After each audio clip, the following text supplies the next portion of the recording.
Everyone, this is Laura at Created by You. I just wanted to share some fun coloring projects with you. This here is what we call pen art. It's where you take a simple silhouette and you fill it in with textures and patterns.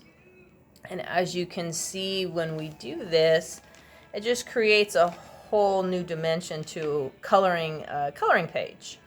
And this is something fun that you can do with the kids. It's a challenge as well, because sometimes coming up with different patterns and textures is not always easy.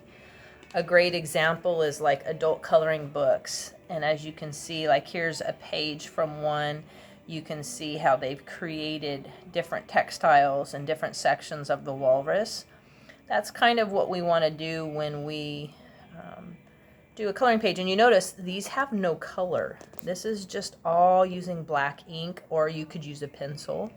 Sometimes it's really fun to do one of these and maybe just in certain cells in a certain area to do a color, just to make a pop, like maybe the cat's ears or on the face or part of the tail.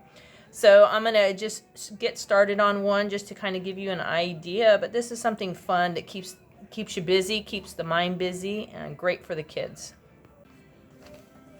Okay, so I have my picture here that I decided to do. It's like a throwing star / flower. It's really cool, and it's got lots of different cells and breakups, so you can get real creative with your texture.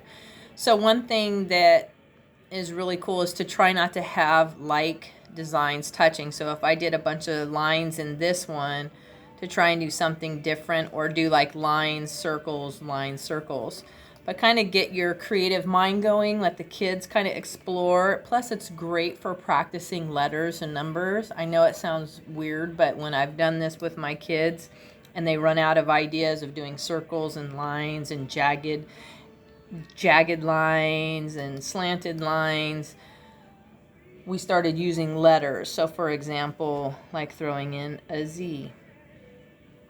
Great for practice, right? And let them create their little texture here. So we can do a bunch of Z's. So if you need to practice writing skills, especially on a bigger scale for smaller ones, this is a great way to do it. And then they end up creating something super cool, and they didn't even realize they were practicing their writing skills. So I got a Z in that one, and let's just say I want to put some very thin lines. I'm using artist pens, but again, pencils work great. Any type of marker, let the kids kind of have fun with it. But as you can see, we just kind of go in and and it takes time, because once you start getting through, you start really struggling with trying to come up with new ideas. But I'm not going to sit here and color this whole page for you. We'll be here for a while. But I just wanted to kind of give you some ideas of how to do this. And again, let the kids experiment and have a lot of fun. Another thing, so like I was saying, most of the time we use just one color, but it is fun to go in there with just maybe one little area and do a pop of color. So like for me, maybe right here, I'm just going to do some red.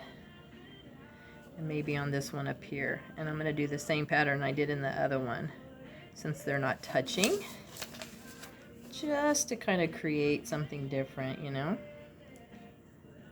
But again, that's a fun challenge, and it's going to be beautiful once it's done. So that's just a fun little art tip. Hopefully something to keep you busy over this rainy weekend. You guys all take care, stay healthy, and we will have more videos coming soon. Thanks a bunch. Bye-bye.